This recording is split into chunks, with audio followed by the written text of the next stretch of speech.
Hello dears, आज का जो हमारा टॉपिक है वो है सरफेक्टेंट। मूवमेंट ऑफ लंग्स में हम पढ़ेंगे सरफेक्टेंट। रिस्पिरेटरी यूनिट में हम स्ट्रक्चर ऑफ रिस्पिरेटरी यूनिट पढ़ चुके हैं, रिस्पिरेटरी मेम्ब्रेन पढ़ चुके हैं। ओवर थ्रू डिटेल में हम इसको वन बाय वन आगे करेंगे। रिस्पिरेटरी यूनिट में एक वर्ड यूज हुआ था, pneumocyte, alveolar cell. Type 1 pneumocyte and type 2 pneumocyte वो मिलके बनाते हैं सरफेक्टेंट। आज का जो हमारा टॉपिक है वो है मूवमेंट ऑफ लंग्स में सरफेक्टेंट। सरफेक्टेंट होता क्या है, सरफेक्टेंट की डेफिनेशन करेंगे, फिर हम करेंगे फॉर्मेशन ऑफ सरफेक्टेंट, सरफेक्टेंट कैसे बनाया जाता है। इसके बाद हम पढ़ेंगे कोलैप्सिंग टेंडेंसी ऑफ लंग्स के कौन से सलीहियत है जिसकी वजह से लंग्स कोलैप्स कर जाता है, कौन से फैक्टर हैं, factor causing collapsing tendency of lungs, कौन से फैक्टर हैं जो लंग्स को कोलैप्स करते हैं, मतलब कि छोटा करते हैं। फिर factor preventing collapsing tendency of lungs, वो कौन से फैक्टर है जो लंग्स को कोलैप्स नहीं होने देते, छोटा नहीं होने देते। ये जो आपको शेप दिखाई गई है ये है एल्वोलाई की। एल्वोलाई बेसिकली एपिथेलियल सेल पर मुश्तमिल होता है। दो तरह के एपिथेलियल सेल हैं जिस पर एल्वोलाई मुश्तमिल होता है, उसे कहते हैं type 1 alveolar cell and type 2 alveolar cell. ये जो एल्वोलर सेल है ना, इसको न्यूमोसाइट भी कहते हैं। Alveolar cell are also called pneumocyte.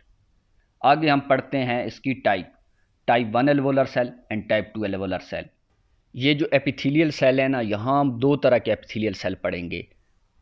जो पहला एपिथेलियल सेल है उसे कहते हैं स्केमस एपिथेलियल सेल ऑफ एल्वोलाई। ये पतले पतले होते हैं, स्केमस कहते हैं पतले को, पतला सा। ये ब्रीक ब्रीक आपको दिखाई दे रहा है, छोटा स्मॉल बॉक्स। और क्यूबाइडल होता है बॉक्स शेप। एक आप बॉक्स ले लें, इसको कहते हैं क्यूबाइडल।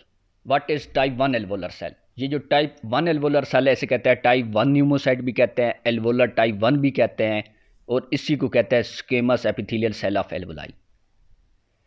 ये 95% जो है ना टाइप 1 एल्वोलर सेल, ये कंसिस्ट होता है, मुश्तमिल होता है स्केमस एपिथेलियल सेल ऑफ एल्वोलाई पर। ये जो टाइप 1 एल्वोलर सेल है ना, इसी में होता है ऑक्सीजन का एक्सचेंज। ऑक्सीजन एल्वोलाई से जाती है ब्लड में, और ब्लड से कार्बन डाइऑक्साइड आती है एल्वोलाई में।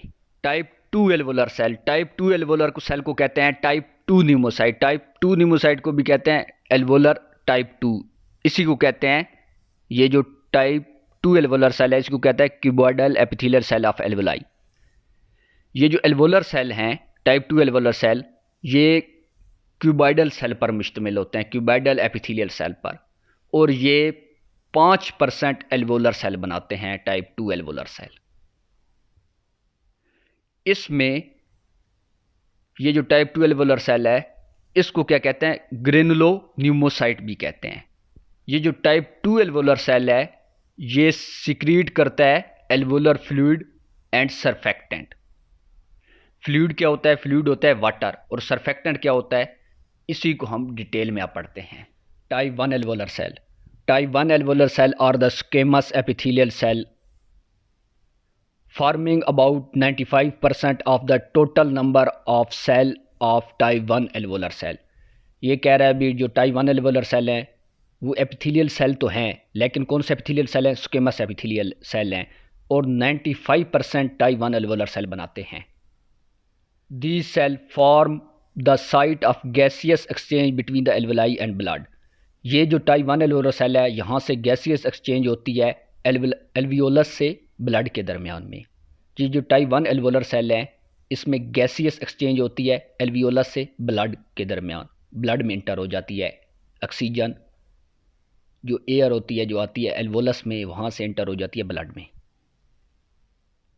Type 2 alveolar cell, type 2 alveolar cell और क्यूबॉइडल एपिथेलियल सेल, ये भी एपिथेलियल सेल है लेकिन कौन से हैं? क्यूबॉइडल एपिथेलियल सेल है। फॉर्मिंग 5% ऑफ एल्वोलर सेल, ये टाइप 2 एल्वोलर सेल कितने परसेंट बनाते हैं? 5% बनाते हैं। The cell are also called granular pneumocyte. Type 2 alveolar cell secrete करते हैं alveolar fluid and surfactant. Alveolar fluid को क्या कहते हैं? ये एल्वोलस के अंदर एक फ्लूइड होता है जिसको वाटर मॉलिक्यूल भी कहते हैं, और सरफेक्टेंट लिपिड और प्रोटीन से मिलकर बना हुआ होता है। उसको आप फर्दर डिटेल में हम करते हैं। एक दफ़ा इस सारे को रिवाइज करते हैं। टाइप 1 न्यूमोसाइट जो है उसे कहते हैं एल्वोलर टाइप 1 सेल। ये जो आप देख रहे हैं पतले पतले जो सेल हैं इन्हें कहते हैं squamous epithelial cell of the alveoli. Type 2 pneumocyte जो दूसरी साइड पे दिखाए गए हैं ये है एल्वोलर टाइप 2 सेल। इसी को कहता है cuboidal epithelial cell of the alveoli. Basically ये जो क्यूबॉइडल है और स्क्वेमस है ये दोनों हैं एपिथेलियल सेल, लेकिन टाइप है एपिथेलियल सेल की, क्योंकि यहाँ से ऑक्सीजन पास होती है तो इस वजह से स्क्वेमस बहुत बारीक सेल होते हैं, इस तरह थोड़े से लंबे होते हैं, जैसे ये डायग्राम में आप देख रहे हैं, इन्हें कहते हैं स्क्वेमस एपिथेलियम सेल। और दूसरी तरफ क्यूबॉइडल, ये बॉक्स शेप आप एक डब्बा देख रहे हैं, इस तरह के एक सेल बना हुआ है, इसको कहते हैं cuboidal epithelial cell of alveoli. आगे हम देखते हैं अगली जो डायग्राम है उसमें दिखाया गया है एयर कैविटी। ये जो आप देख रहे हैं ना एल्वेलाई के अंदर, ये जो आपको एल्वेलाई की डायग्राम दिखाई गई है, इसमें आपको ये खाली कैविटी नज़र आ रही है, इसे कहते हैं air cavity filled with air, ये हवा से भरी हुई होती है। ये आपको ब्लैक ब्लैक में ये जो गोल सर्कल दिखाए गए ना, इनको कहते हैं वाटर मॉलिक्यूल। क्या कहते हैं? Water molecule. ये बाकायदा डायग्राम नंबर बी में मेंशन है। और ये जो वाटर मॉलिक्यूल के ऊपर एक बॉक्स पड़ा हुआ है ना, इसको सरफेक्टेंट कहते हैं, और इसी में लेमिनर बॉडीज होती हैं, लोब्यूल्स होते हैं, जिसमें प्रोटीन और लिपिड आके स्टोर होता है, लोब्यूल्स होता है, यही लोब्यूल्स मिलके लेमिनर बॉडी बनाती हैं, और ये बहुत सारी लेमिनर बॉडी को हम सरफेक्टेंट कहते हैं। ठीक है, ये नंबर डायग्राम नंबर सी में आए। ये जो cuboidal epithelium cell of alveoli है ना, cuboidal epithelium cell of alveoli, इसके ऊपर माइक्रोविलाई हैं, ये धागे दिखाई दे रहे हैं, इनको माइक्रोविलाई कहते हैं। ठीक है, क्यूबॉइडल एपिथेलियम के ऊपर क्या प्रेजेंट होता है? माइक्रोविलाई होते हैं, ये माइक्रोविलाई क्यूबॉइडल एपिथेलियम है। ठीक हो गया। Movement of lungs. Movement of lungs में ही हम पढ़ेंगे कि सरफेक्टेंट कैसे लंग्स को कोलैप्स होने से बचाता है। अब पढ़ते हैं मूवमेंट ऑफ लंग्स में। इंस्पायरेशन पहले पढ़ेंगे, फिर एक्सपायरेशन पढ़ेंगे। During inspiration due to the enlargement of the thoracic cage, कहता है जब हम सांस अंदर लेते हैं तो हमारा जो छाती होती है वो फूल जाती है। सांस अंदर लो तो देखोगे कि आपकी छाती फूल जाएगी। और during inspiration due to the enlargement of the thoracic cage, ये जो छाती का पिंजरा बना हुआ है, ये केज कहते हैं पिंजरे को, केज कहते हैं पिंजरे को। ये जो छाती का पिंजरा बना हुआ है, जब हम सांस अंदर लेते हैं तो ये क्या जाता है? फूल जाता है। The negative pressure is increase in the thoracic cavity, ये जो थोरेसिक कैविटी है इसमें नेगेटिव प्रेशर इंक्रीज होगा। थोरेसिक कहते हैं छाती को, और ये कैविटी, ये जो छाती की एक खिला है, इसमें प्रेशर, नेगेटिव प्रेशर इंक्रीज होगा। हमें पता है कि नेगेटिव प्रेशर कहाँ होता है। नेगेटिव प्रेशर टू लेयर के दरमियान होता है, एक पैराइटल लेयर है, दूसरी विसरल लेयर है, उसके दरमियान एक खाली कैविटी है जिसमें ये नेगेटिव प्रेशर है। जब हम सांस अंदर लेंगे तो ये नेगेटिव प्रेशर इंक्रीज होता है। It cause expansion of the lungs, और ये जैसे प्रेशर इंक्रीज होगा तो लंग्स क्या करेगा? फूलेगा, एक्सपेंशन होगा। एक्सपेंशन मीन फूलना। It cause expansion of the lungs, ये लंग्स को फुला देगा। अब क्या होगा? सांस तो हमने अंदर ले लिया, बाहर भी निकालनी है। During expiration the thoracic cavity, वो जो छाती की खिला है, decrease in size to the pre inspiratory position. आना, जब हम सांस अंदर ले चुके हैं, अब हम जब एक्सपायरेशन करेंगे, सांस को बाहर भी निकालना है, वो जो थोरेसिक कैविटी है अपने साइज में डिक्रीज होगी, और जैसे हमने पहले सांस नहीं ली हुई थी, जब हवा हमने नहीं ली हुई थी, तो उसी पोजीशन में दोबारा वापस आ जाएगी। प्री इंस्पिरेटरी पोजीशन मीन सांस लेने से पहले का अमल। The pressure in the thoracic cage also come back to the pre inspiratory level, और जो हमने सांस ली थी जब छाती में, अब जब बाहर निकालेंगे तो दोबारा छाती में हवा नहीं रहेगी, तो वो बैक उसी पोजीशन में हमारा थोरेसिक केज, छाती का पिंजरा, दोबारा उसी पोजीशन में वापस आ जाएगा। It compress the lungs tissue, ये जो इसने लंग्स टिश्यू को कंप्रेस किया था, so that the air is expelled out of the lungs, इसी वजह से हवा जो हमने ली हुई थी वो बाहर निकल गई है। अगर सरफेक्टेंट ना होता तो जैसे हवा बाहर निकली थी, दोबारा ये वापस लंग्स में हवा हम नहीं ले सकते थे, क्योंकि लंग्स कोलैप्स कर जाते। यही सरफेक्टेंट ने इसको बचाया है, लंग्स को कोलैप्स करने में, इसी वजह से हम दोबारा फिर सांस ले सकते हैं। What is surfactant? Surfactant is produced by type 2 pneumocyte. Surfactant कैसे प्रोड्यूस होता है? टाइप 2 न्यूमोसाइट से। टाइप 2 न्यूमोसाइट क्या है? सेल है एक, जिसे एल्वोलर टाइप 2 सेल भी कहते हैं। आगे हम देखते हैं अभी जो surfactant is a surface acting material और agent that is responsible for lowering the surface tension of a fluid. इसमें वो कह रहा है कि सरफेक्टेंट जो सरफेस होती है ना, ये आप देखें दो तरह के सेल हैं, एक एपिथेलियल सेल, एक स्क्वेमस एपिथेलियल सेल है, एक क्यूबॉइडल एपिथेलियल सेल है। उसके ऊपर देखें तो वाटर है, वाटर के जो ऊपर देखें ना सरफेक्टेंट पड़ा हुआ है। ये वाटर के ऊपर एक लेयर बनी हुई होती है जिसे सरफेक्टेंट कहते हैं। वो कहता है surfactant is a surface acting material, वो सरफेस की सतह के ऊपर, सबसे ऊपर। अब क्या सरफेक्टेंट जो बाहर निकला पड़ा है, हाफ पानी में हाफ बाहर है, उसको कहते हैं surfactant. Surfactant is a surface acting material और agent that is responsible for lowering the surface tension of the fluid. ये क्या करता है? फ्लूइड की जो सरफेस टेंशन होती है, सरफेस कहते हैं सतह की, टेंशन कहते हैं तनाव को, जो सतह का तनाव उसे कहते हैं सरफेस टेंशन। सतह के तनाव को कम करता है कौन? सरफेक्टेंट। ये सरफेस टेंशन प्रोड्यूस कैसे होती है? जब नीचे आप देखें वाटर है, ऊपर ये जो खाली कैविटी आपको दिखाई दे रही है एयर कैविटी, इसमें हवा है, ऑक्सीजन है, CO2 है, N2 है, नाइट्रोजन है। अब क्या करते हैं एयर और water, when air and water interference आपस में मिलते हैं, डेवलप ए फोर्स, एक फोर्स पैदा हो जाएगी जिसे सरफेस टेंशन कहते हैं।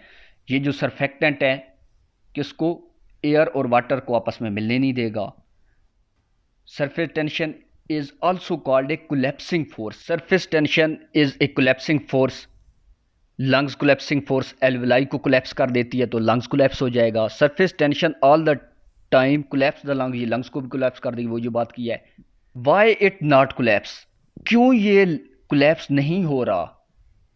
कौन सा मटेरियल इसके दरमियान प्रेजेंट है? Why it not collapse? It's not collapse due to surfactant, क्योंकि सरफेक्टेंट के ऊपर लेयर है जो एयर को वाटर से नहीं मिलने देती, जिसकी वजह से सरफेक्टेंट टेंशन नहीं प्रोड्यूस होती और लंग्स कोलैप्स नहीं करता। Due to surfactant air is not meet with water, so surface tension not produce due to surfactant. यहां पर यही बात की गई है, surfactant is responsible for lowering the surface tension of a fluid.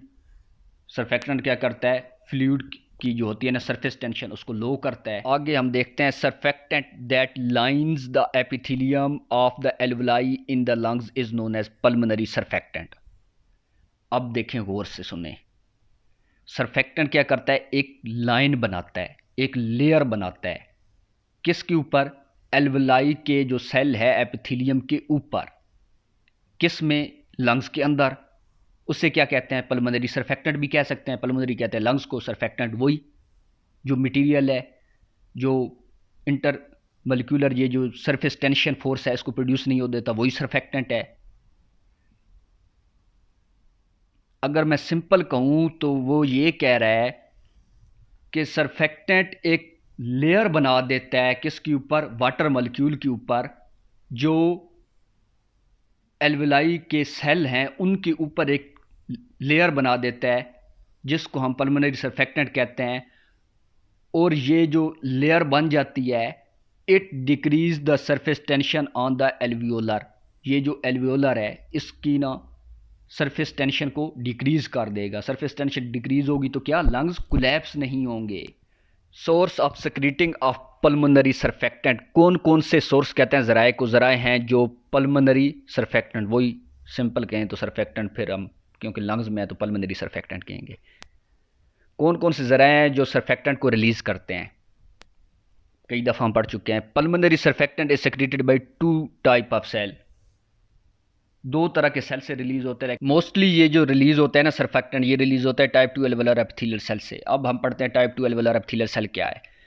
Type 2 alveolar epithelial cell in the lungs, ये lungs में present होता है, which are called surfactant secreting alveolar cell. ठीक है जी, ये सरफेक्टेंट सेक्रेट करता है। और न्यूमोसाइट, इसे न्यूमोसाइट भी कहते हैं। ये जो आपको डायग्राम दिखाई गई है ना, इसमें बॉक्स दिखाए गए हैं 2, इन बॉक्स को कहते हैं cuboidal epithelial cell of alveolus. अगर ये एक है तो एल्वियोलस है, अगर ऐसे 5 हो तो इसे कहेंगे एल्वोलाई। इसी को कहते हैं टाइप 2 न्यूमोसाइट और एल्वोलर टाइप 2 सेल। इनके अंदर एक क्या होता है, छोटा छोटा मटेरियल प्रेजेंट होता है एक झिल्ली के अंदर, एक थैली के अंदर, जिसे कहते हैं लैमिनर बॉडी। इसमें आके प्रोटीन और लिपिड आके स्टोर होते हैं जो सरफेक्टेंट बनाते हैं। ठीक हो गया। Characteristic feature of the cell is the presence of microvilli on the alveolar cell. और इनकी खुसूसियात यही हैं कि इनके ऊपर ना माइक्रोविलाई प्रेजेंट होते हैं। ये जो आपको ना ग्रीन कलर में दिखाए गए हैं ना धागे नुमा, इनको कहते हैं माइक्रोविलाई। ये एल्वोलर सरफेस पे प्रेजेंट होते हैं, ये आप देख लें। अब हम ये देख सकते हैं कि ये क्लारा की डायग्राम है। क्लारा में क्या क्या चीज़ है ये आप देख सकते हैं कहाँ प्रेजेंट है। What is Clara cell? Clara cell is also called club cell. इसी को क्लब सेल भी कहते हैं। क्लारा सेल होता क्या है? Clara cell which is situated in the bronchioles. Clara cell कहाँ प्रेजेंट होता है? ब्रोंकियोल्स। हम जानते हैं कि ब्रोंकियोल 3 तरह के होते हैं जैसा कि हम पढ़ चुके हैं। पहला है लोब्यूलर ब्रोंकियोल्स, फिर है टर्मिनल ब्रोंकियोल्स, फिर है रेस्पिरेटरी ब्रोंकियोल्स। ये 3 तरह के ब्रोंकियोल्स हो गए। अब हम पढ़ेंगे इन तीनों में प्रेजेंट होता है, कहीं भी प्रेजेंट होता है, एक फिक्स जगह भी बंदा कर सकता है। These cell are also called bronchiolar exocrine cell. अब एक्सोक्राइन सेल कौन से होते हैं? इन्हें ब्रोंकियोलर एक्सोक्राइन सेल भी कर सकते हैं। Exocrine cell secrete the fluid through duct, एक डक्ट के थ्रू अपना फ्लूइड सीक्रेट करते हैं। क्लारा सेल को एक्सोक्राइन सेल भी कहते हैं, ये डक्ट के थ्रू अपना फ्लूइड सीक्रेट करते हैं। ठीक है, आगे हम देखते हैं कि एक्सो का क्या मतलब है और क्राइन का क्या मतलब है। ये जो एक्सोक्राइन सेल है, एक्सो का मतलब है आउटसाइड, क्राइन का मतलब है सीक्रेट, मतलब कि खारिज करना। Exocrine gland secret the fluid outside the through the duct. Okay हो गया। क्लारा सेल प्राइमरी फंक्शन, अब हम पढ़ सरफेक्टेंट रहे थे, हम देखते हैं इसका सरफेक्टेंट में क्या रोल है। Clara cell primary function provide secretory surfactant. ये हमें सिक्रेटरी क्या करता है सरफेक्टेंट को करता है। कैसे करता है? ये कुछ प्रोटीन्स रिलीज करता है। सरफेक्टेंट प्रोटीन कौन सी हैं? Surfactant protein A, surfactant protein B और सरफेक्टेंट प्रोटीन डी। ओके हो गया जी। क्लारा सेल की शेप पढ़ते हैं। Clara cell are tall dome और cuboidal shape epithelial cell. Clara cell are also called club cell. ठीक हो गया, हमने पढ़ा है। और a type of non ciliated dome shape, dome मतलब घर shape, are found in the terminal bronchiole of the lungs. हमने फिक्स कर दिया कहाँ प्रेजेंट है, टर्मिनल ब्रोंक्यूल्स में है। ठीक है जी। Their shape is describe a being round और क्यूबोइडल। ये क्यूबोइडल शेप सेल है। ठीक है जी। अब बात करते हैं कि सरफेक्टेंट कौन कौन से मटेरियल से मिलके बना हुआ होता है। Formation of surfactant. Surfactant is A lipoprotein complex formed by. Lipoprotein का क्या मतलब है? लिपिड और प्रोटीन का एक मुरक्कब है, कम्प्लेक्स कहते हैं मुरक्कब को, उससे मिलके बनता है। फॉर एग्जांपल इसमें जो जो मटेरियल शामिल होते हैं, लिपिड होता है, ख़ास तौर पे फॉस्फोलिपिड, स्पेशली मैंने बीच में लिख दिया है। आगे आप देख सकते हैं प्रोटीन है और आयन है लास्ट पे। ये 3 चीज़ें हैं जो सरफेक्टेंट बनाती हैं। अब देखते हैं लिपिड, स्पेशली फॉस्फोलिपिड, खासतौर पे phospholipid. Phospholipid form about 75% of surfactant. 75% जो सरफेक्टेंट बनता है वो फॉस्फोलिपिड से बनता है। इसी को कहते हैं major phospholipid present in the surfactant is. कौन सा मेजर फॉस्फोलिपिड है जो सरफेक्टेंट के अंदर प्रेजेंट होता है? फॉस्फोलिपिड होता है, लेकिन कौन सा फॉस्फोलिपिड है? वो है डाईपाल्मिटॉइल फॉस्फेटिडाइल कोलीन। ठीक है, इसका दूसरा नाम है इज आल्सो कॉल्ड लेसिथिन। याद रखना, मेजर लिपिड डाईपाल्मिटाइल फॉस्फेटिडाइल कोलीन या लेसिथिन जिसे हम कहते हैं, ये एक ही नाम है। दूसरी देखते हैं माइनर लिपिड। अदर लिपिड कौन से हैं? Other lipid substance of surfactant और ट्राइग्लाइसराइड्स, फॉस्फेटिडाइल ग्लाइसरोल जिसे पीजी कहते हैं। अब माइनर लिपिड देखें तो minor lipid is sphingomyelin. Major lipid is dipalmitoyl phosphatidyl choline is also called lecithin और माइनर लिपिड इज स्फिंगोमाइलिन। इन दोनों के दरम्यान हम रेशो देखेंगे 2 डॉट डाल के, उससे क्या बनता है। लेसिथिन रेशो के साइन डालो, 2 डॉट डालो। स्फिंगोमाइलिन ग्रेटर देन लिखो 2। अगर लेसिथिन एंड स्फिंगोमाइलिन की जो रेशियो है वो 2 से ज़्यादा हो तो मतलब कि जो फीटल लंग्स और मिच्योर, जो फीटल का लंग है वो मिच्योर है, ठीक है, गुड वर्क कर रहा है, उसमें सरफेक्टेंट है। नंबर 1 लिपिड पड़ा था, नंबर 2 प्रोटीन है। What is protein? कौन सी प्रोटीन है जो सरफेक्टेंट बनाती है? सुने फिर। Protein of the surfactant are called specific surfactant protein. वो प्रोटीन जो सरफेक्टेंट बनाती है वो खास तरह की प्रोटीन है। These are 4 main surfactant protein is called, there are 4 main surfactant protein is called surfactant protein A, surfactant protein B, surfactant protein C, surfactant protein D। ये है 4 मेन surfactant protein जो surfactant बनाती हैं। surfactant protein A and surfactant protein D are hydrophilic, मतलब कि ये पानी में डिज़ाल्व होती हैं। देखा था ना हमने प्रोटीन का, सरफेक्टेंट का कुछ पोर्शन जो कि वाटर के साथ हाफ उसमें डिप हुआ पड़ा था, मतलब कि थोड़ा सा डूबा पड़ा था। And surfactant protein C are hydrophobic, ये पानी में डिज़ाल्व नहीं होती। ये ऊपर जो हमने देखे थे 2 तीर निकले हुए थे ग्रीन कलर के, मैं आगे फिर दिखा देता हूँ, ये थे हाइड्रोफोबिक, ठीक है।